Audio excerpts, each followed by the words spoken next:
Welcome to the HR Insider, the podcast where we dive deep into the world of human resources, uncovering the latest insights, emerging trends, and the compelling stories of influential figures shaping the HR landscape.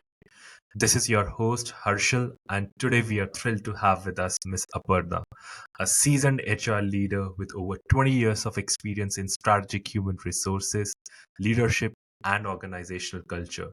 Currently, the CHRO at Torry Harris Integration Solutions, Aparna's approach to enabling strong relationships and promoting a positive work environment has led to remarkable improvements in employee productivity and engagement. Join us as we uncover Aparna's journey, insights, and experiences in shaping the future of work. Welcome, Aparna, to the HR Insider podcast. Hey, thank you, Harshal. It's a pleasure to be here as well. The pleasure is all ours, Aparna, and really glad to have you on the show today. Aparna, I've been always been very curious to know about your journey on becoming a CHRO and what motivated you to pursue your career in HR. That's something I would love to kickstart the show with, knowing your journey.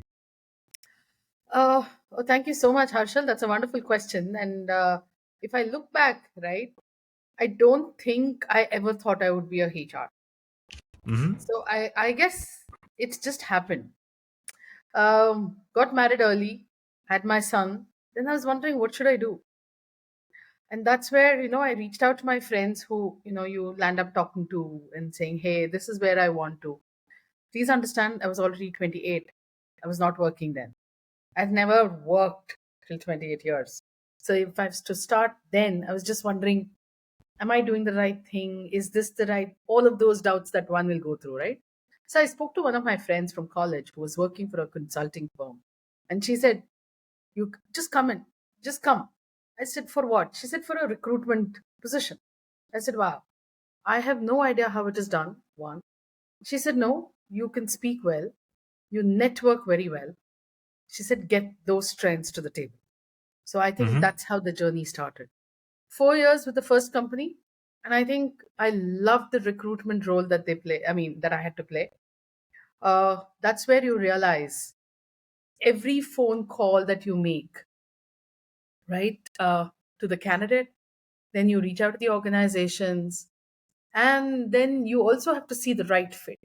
Those days, we didn't have a Naukri, Monster, Indeed, none of them, right? It Yes. The recruitment was very different. It was more of you have a certain database with you, but then not and those days were the cell phones. It had just started. Nobody uses. So it was more of a landline, which also means every call that you make, if the person's comfortable enough, they would share their landline number with you. That's how it started. I think fantastic, loved it. I still have relationships that I made those days. I still am in touch with a couple of them whom I've placed in different organizations. So I guess Wow. that's my one of my strengths that I have, right? Building relationship. Yes. And then got an opportunity to work for Cisco. Was there for 4 years. I was a part of the sales group, HR, and then helped them ramp up from 60 to 320, managed all the four locations that we had, and also Sri Lanka. And then I had to take a break because mom was not well. So, and then joined a startup. And that was my first stint with the startup where you realize you work for large organization. So what works well for a large organization is zero when compared to a startup, right? In the sense, you don't need all the policies. You need to see what you need.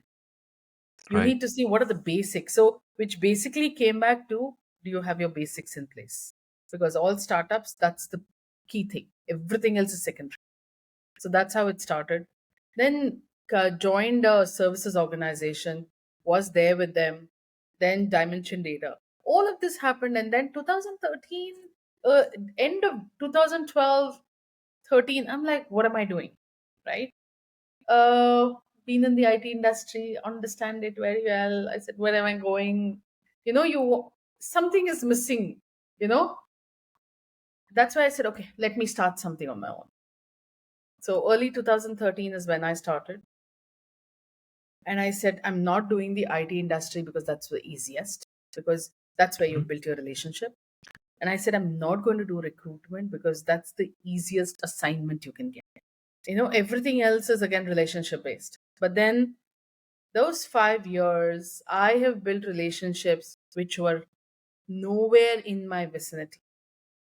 Every organization was a new organization that I worked with: manufacturing, textile, automotive, education, healthcare, all new relationships that had to be built. And I'm so glad I did it. Some of them are good friends today. My first assignment was in the hospitality industry doing team building for a group of expats who had come down. Hospitality industry, and I have no idea. But it went off so well. Because it went so well, she connected me to the some of her other friends that she had in the hospitality industry. So hence I worked with ITCs and all of it, in the entire learning and development space. Post which, got an opportunity to work with a geriatric organization. It was not HR, it was more of, you know, a business, being responsible for a P&L unit. I was like, I have no idea. But then I said, if I don't take this opportunity, then I will never know.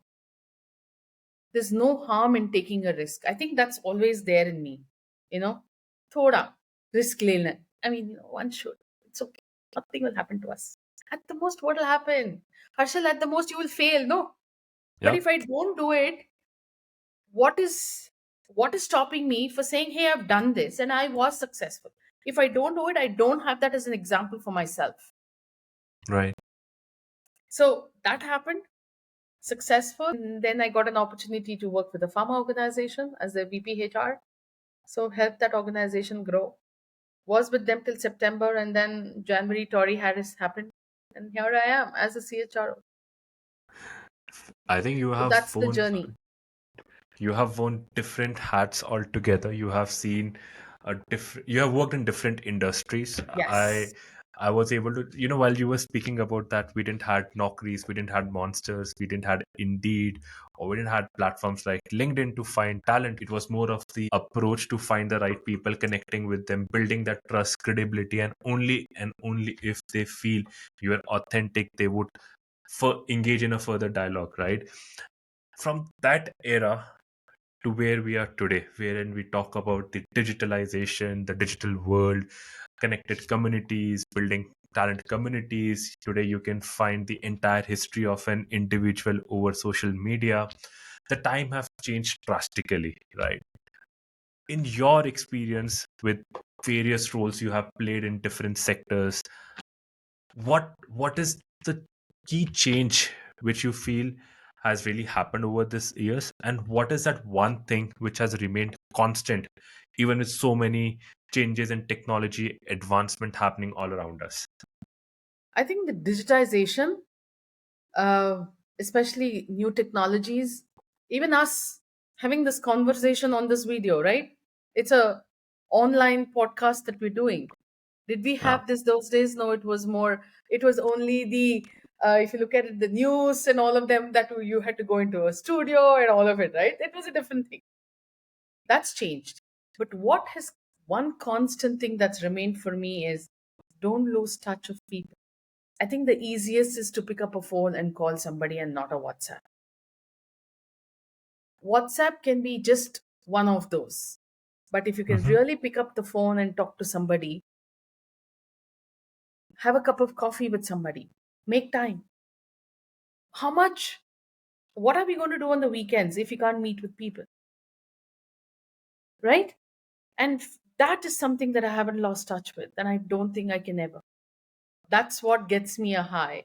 Is this the So change what you're seeing in, like how you mentioned that instead of WhatsApp picking up the phone and talking to people, do you think it is across all the generations, the approach and the ideology, or do you feel it is like a Gen Z would have a different perspective towards it, a millennial would have a different perspective, or how the Gen X would approach to the people relationship is different?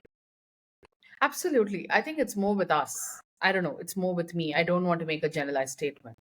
I think the current generation, right, the youngsters, because I have a son who's 25 years old, they message. For them, picking up the phone is, what if I'm disturbing them? What if it's not the right time? So I always tell them, don't assume. If they can't talk, they will say, I can't talk to you. Can I call you back? But Right. then each one of us look at it differently, right? So for me, is message later unless the person's not comfortable talking. I mean, you see, that's where you need to understand who the other person is. And then accordingly kind of, build it up. You and me have never spoken. I think we only spoke once, didn't we? Yes. Yes, we have only connected once. Absolutely. So again, so all I'm saying is, it doesn't matter. Go with the flow, but do what you think is right. That's where your authenticity comes in. Oh, there are some things I still do. I go drop people to the airport, I go pick them up, and go spend some time. I do all of those. And I've been told I'm a little crazy and weird, but I don't care. I still continue to, because see, where I come from, in those days when we were children, at least I know when I was a child, we didn't have Ubers and the taxi. We didn't have the Ubers and the Olas. We would go pick up people. We would hire a taxi, or we would get somebody, my neighbor's car or something, and go pick up people who would come and stay with us. Why can't we do that even today? Why do we crib saying there's so much of traffic? There is so much of, oh, how I don't have the time and stuff like that. We can still make time. It's all on us. I think one theme, what I'm able to infer from your thoughts and your perspective, is the personalization and the building the relationship, right? I think that has always been a core to a successful organization, an organizations who is invested in building good relationship, be it their internal stakeholders and the external stakeholders. They Absolutely. have always grown, and they have always come winning, irrespective how competitive the ecosystem has been, right? So I think this people relationship and building your connects uh, at the grassroots level has been the core to be a successful individual or as an Yes, organization. Before COVID hit us, I've never heard anyone talking about the well-being of employees. There's correct. something called as a mental well-being, Oh, physical that was never well-being, there. emotional Harshal, well-being. that was Yeah. never there. It was more of a mental stigma if I said, if we're talking about mental health, right? It was. It was not something that each one of us would be comfortable talking about. But today, I think it's changed. That has evolved for the better. Where I think it's less stigmatized, it's less judged. Um, and I think today people are okay to talk about it, which is a good thing. I Right. would say that's a good thing that came out of COVID. Building on this, what trends do you see is gonna continue to evolve, shaping the future of work? Do you see new things coming up as an adoption in the organization? Do you see certain gaps which needs to be bridged for the organizations as they move forward? What's your take on that? The way I look at it, and what I've been observing and seeing, because I speak to so many of my friends within the community, we keep having conversations. Every organization is different. What works for us as an organization will not work well for somebody else. I can't blindly say, okay, we'll all work from home, because it might not work. If I'm in the healthcare, pharma, aviation, logistics, transport, can we work from home? Never. IT industries, again, could be, we could, but again, every organization is different. From an organization standpoint, you need to take a call what works. Does it work? Make sense getting everybody into office? I still remember 2004 when I was with Cisco. We had work from home then. IBM had work from home. Okay. So when in 2020, when it was announced, it was not something new that I had heard. Cisco did have. They always had that flexibility. They were the early adopters, if I'm not mistaken, and I was very proud to see it happening, right? Did they have the technology to enable and Absolutely. facilitate Oh, work from home? see, it was very different then. I would have a VoIP call on my system. If I have to call people, I could do it. We didn't have video, but we had audio. And I had my same phone that I was on my desk on my laptop. And I would get connected through VPN. Wow. So I think That's the technology that the I have seen. the tech has always led the digital disruption since the Correct. early days. Absolutely. Absolutely. But But do you think this work, since you have touched upon work from home, work from office ecosystem, and there's a lot of debate going around, right? I think from a talent perspective, a lot of people move to tier two, tier three cities, they're natives, and they have gone back, they have bought their houses, they have experienced significant change in the lifestyle because nobody knew when this pandemic is gonna end and how the life is gonna be post COVID, right? So in between that, lot of changes at a personal level has happened from a talent perspective, right? But from an organization's perspective, they they had their office, the core offices, their headquarters still in the metros, right?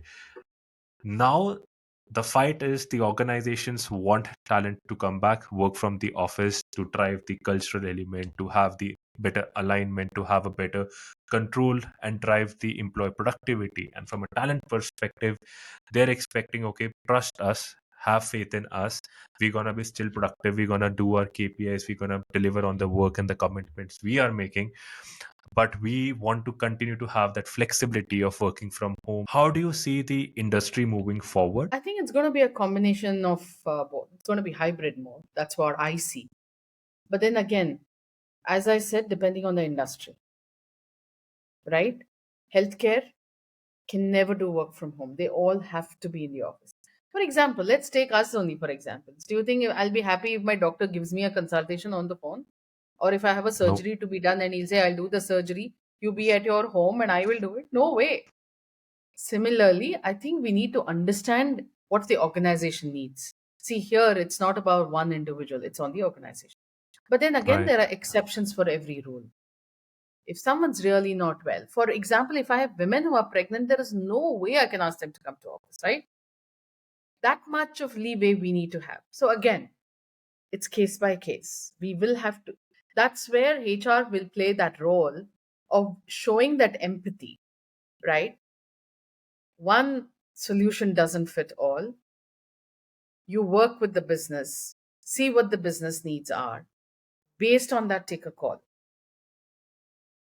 Maybe we can have 3 days coming to work. Which 3 days? Let the business decide. You work with the business. Again, if there are any medical emergencies, if it has to be an exception, it can come to the HR to take a call. But you take a call with the business. You spoke about the business to take a call. I know so many scenarios wherein within an organization, one business would be absolutely fine to have their employees working from home for like as long as they want, All because yes. they are happy with the outputs, they're happy with the results they're getting, they see the productivity is coming, and they're fine with the status quo, right? And giving that flexibility, ensuring that people are happy, right? On the other side, there's another business who says, I'm not in sync with this work from home ecosystem, I want people to work from office, I want my team to come to the office and we work together as a unit in front of me and see how things are evolving. Now, can you have two different policies within the same ecosystems? Harshal, we can't have that within an organization, right? This is like I would look back saying if you have two children, will you treat them differently? No, right? What rules apply to one will apply to the other. What discipline works for one will work for the other. For example, if the elder one says he wants to be out till 10, there's no way you can tell the younger one, be it a boy or a girl, saying, sorry, you will come back home at 8 and not 10. Same Absolutely. thing happens to an organization. You cannot have two different rules. Exceptions are only medical emergencies, medical conditions.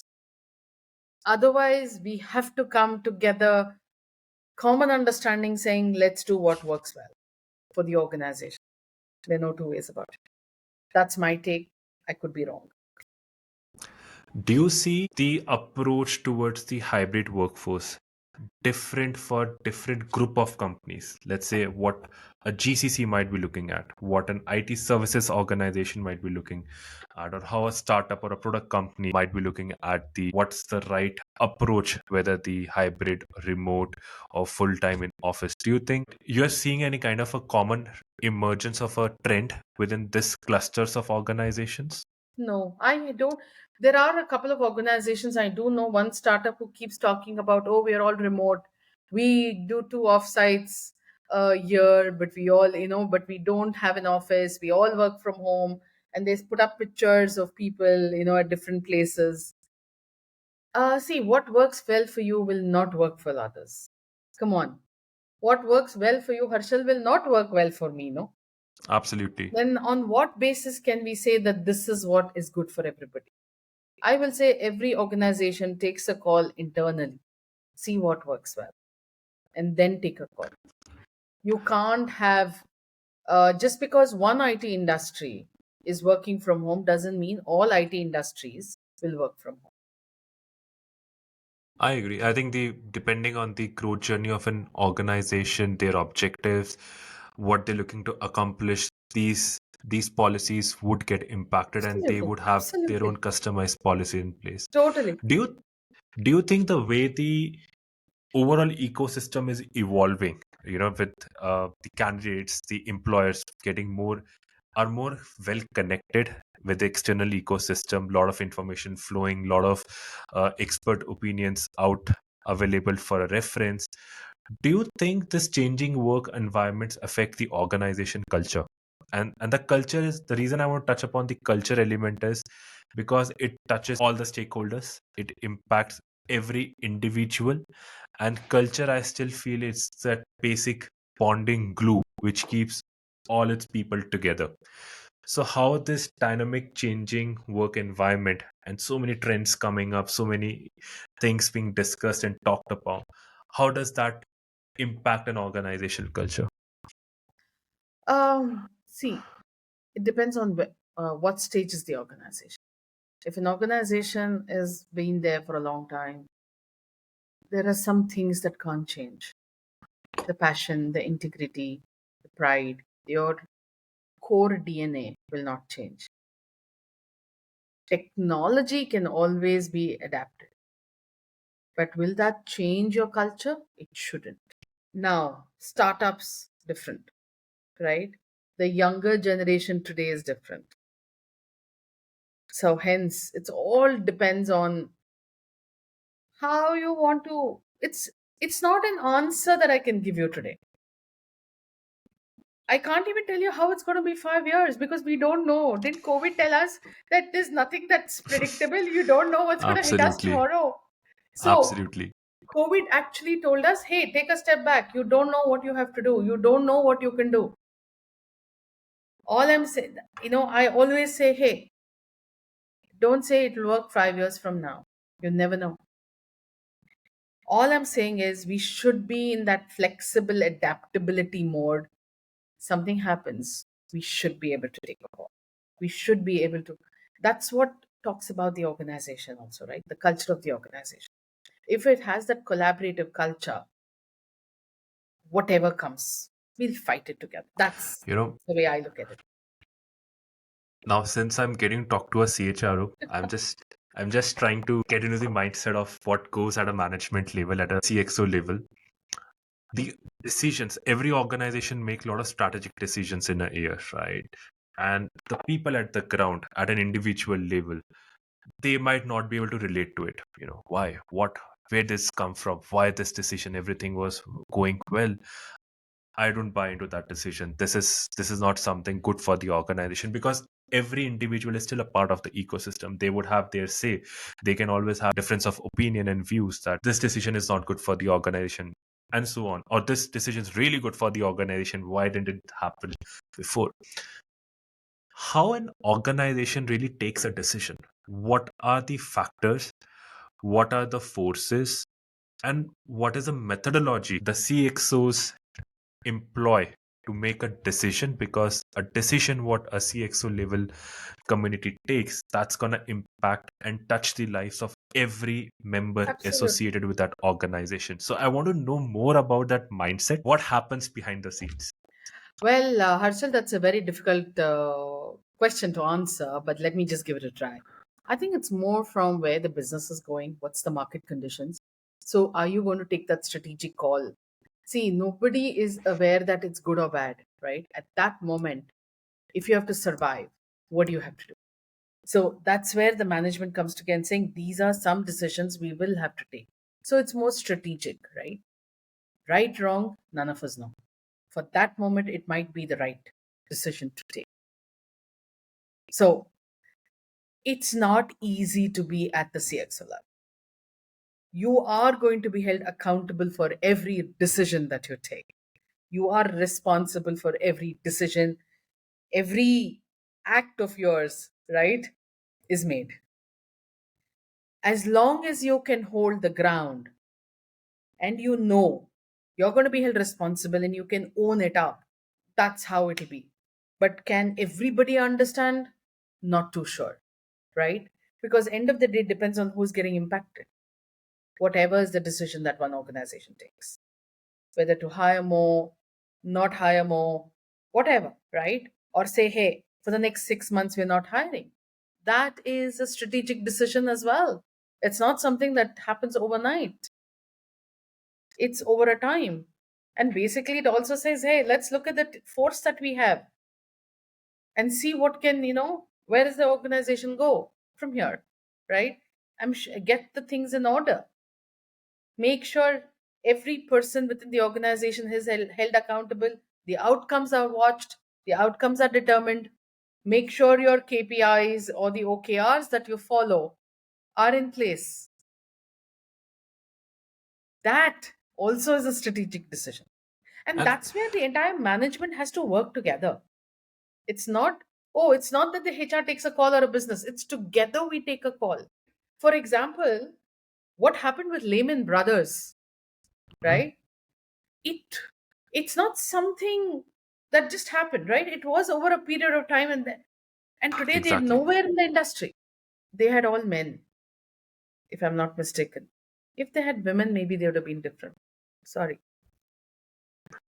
Was the diversity the missing link for the Lehman's brother We failure? never know, because what We I never read know. today is the diversity that you have at the management or the at the board level, organizations are doing well financially as well. Yes, there are proper research reports which have come up and which has stated that in their research they have found a more diverse representation at a board level would lead to much better decision making, a more Absolutely. inclusive decision making, which could really have a direct impact on the growth of the Absolutely. organization. So yes, now Absolutely. it's proven. So maybe Lehman brothers should have had Lehman sisters with them. Then it would have been I better. agree. You touched upon that the decisions what are taken at a strategic level, at a CXO level, they're not. It doesn't happen overnight. There's a due course of time which is invested, evaluated, and a proper decision making is taken. Do you think the organizations today can do a better job in preparing their employees in communicating any major decision? Which it could be related to the hiring forecast, it could be related to the moderation of the salary appraisals, or XYZ reasons, which can impact directly or indirectly to all the employees. Are organizations today communicating a decision only once the decision is made? Can organizations proactively prepare their employees to understand and what we say the situation understanding? Can efforts be made to better prepare their employers to accept a decision? We have a long way for it. I don't think even as humans we'll ever be prepared. COVID, with the social stigma that got attached in the first pandemic. Who attached to it? In the All of second us. pandemic, in the second pandemic, a lot more lives got lost. But the stigma was not there, if you look at it. People Right. were more forthcoming, more helpful, and stuff like that. But Do you think everybody understands that? Similarly, within an organization. Say, for example, none of us would like to be at the receiving end. Then, all I'm trying to say is if we ever have to do that, be a lot more empathetic. It's not, I know I still, I mean, what strikes me right now as an example is there was one Zoom call where the CEO fired everybody on a Zoom call, Oh, right? yes. I Yes. also have heard that large IT organizations call everybody to one audio, an audio room or the conference room or something like that and fires everybody. Sorry, it can't be done that way. I don't agree. Can you spend half an hour, 45 minutes in communicating whatever is the decision, right? That talks a lot about the organization. Are we prepared for it? Is that the right way? Well, I mean, we don't even have an answer to it. But that is something an organization will have to take a call to survive. It's a catch That's I 22 think situation.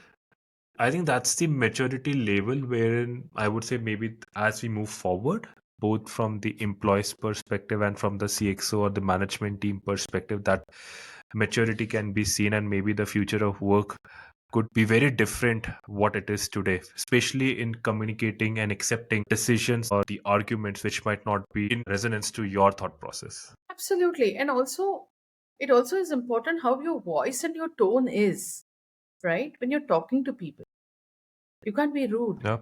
Oh, yes. Depending on the situation is how you need to tune yourself. And that's where I would say be authentic.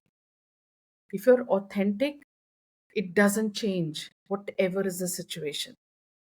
Yeah. You will know what you're doing is the right way of doing it. I come from there. I think these are very thought-provoking conversations, Aparna. I think these are very complicated decisions. A lot of thinking goes behind it. It involves a lot of groundwork. A lot of repercussions are factored. That what if? Yes, correct. So What if? I echo your thoughts. Another thing which I want to check or hear your perspective from a future of work perspective is the promotions. Today we are seeing millennials coming in and dominating the workplace. We're gonna see next 5 years we're gonna have a lot of millennials as part of the top management Correct. because of the generation shift what we're seeing in the India demographics. Now, if we look at millennials or Gen Z, these are the people who are looking for a fast-paced career growth, right? They will work hard, but they want to see what's in it for them within a specified time period. They don't have the patience, I would say, to wait for 5 years, 6 years, 8 years, and then trying to get an output. They want that instant gratification. They want to see a growth which is never heard of. They want to grow at a fast pace. Faster space. Now, how are organizations gearing themselves for this mindset? Because if not today, 5 years down the line, you need to come up with a system, policies, and a process which can facilitate this mindset, which could appeal to Gen Z, because that's going to be one of the biggest motivating factor for them to be part of your workplace. And I also believe that if a Gen Z, a millennial, is highly motivated, they see that they can make it really big, they're gonna give more than 100% to help the organization to grow, flourish, right? So the ecosystem is changing in a way. I want this. Can you give me? If yes, I will make it happen. What you want?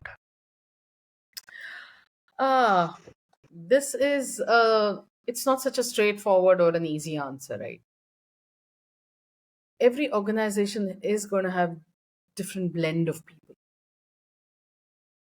Startups have a lot more younger force, right? Workforce. IT organizations have a mixture of all. But in all Mhm. of this, we also have to understand that we will have women, irrespective of which age group you belong to, will have career breaks. Can I say one size fits all? No. What works for a man will not work for a woman. A woman will think so much the minute she has a child. The child comes first. She is willing to take a career break than a man today. If a man is moving because he's got a promotion and it's a different location, if she's working, do you think she'll say, sorry, I will stay back where I am? From that perspective, what are we asking? Younger force is also men and women.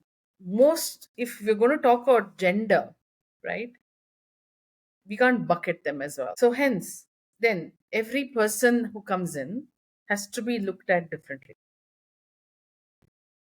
It also depends finally on the performance that you do. All of it boils it down to that. Now, performance are so many, right? But end of the day, you will look at the outcomes that are going to get derived.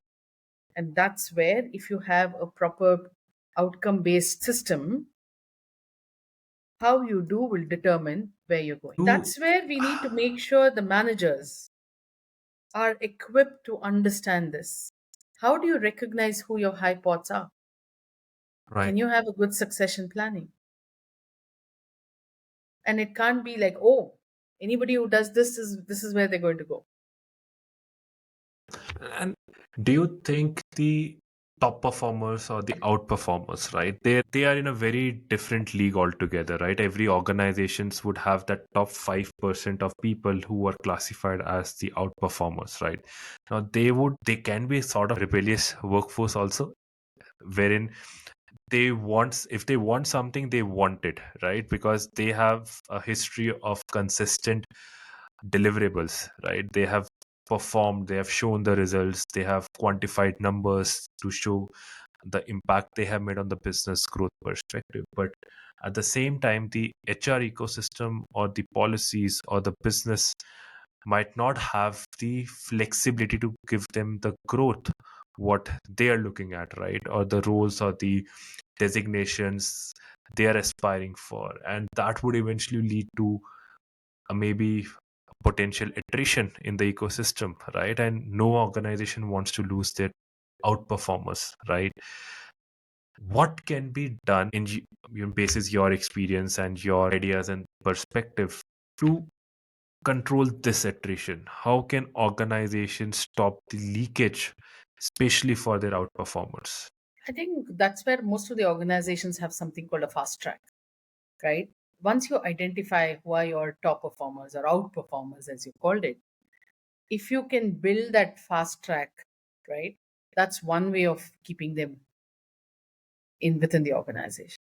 And I think that's been there for a long time now. It's not something that's new. This But happened even is it 20 really years back. been, has it been really impactful? It's I one think it thing to have a has, Harshal, it has, because I do see a lot of people who are getting there, right? And maybe it was not there when we were there, at least when I was there, sorry. But today it has. And how do you see that is something, if they can if it can get communicated and you communicate to everybody, you can't identify who your outperformer or your top performers are if you don't communicate and you watch that performance. So it is something that you communicate, look at the outcomes that's getting derived, and based on that, you decide who's going to go. Now, there is no guarantee that you'll be able to retain people even with that. If somebody wants to go, they will go irrespective. I think this point what you made, right? The communication. Communicating to people that there is a fast paced career growth option available can really be a game changer. I feel a lot of organizations, as you mentioned, would have a fast paced career growth facility available, but are they communicating enough to people? Uh, is there enough awareness among the people? Is something to think about, right? And I think that that's something, a thought which can again be implemented and worked upon from a future of work perspective. I think Absolutely. so far I have got two major themes, which is so critical for the organization, for the employees and every stakeholders. One is the people relationship, which you spoke at length, how important it is to build your relationship and have an empathy towards the people. and second about the communication, right?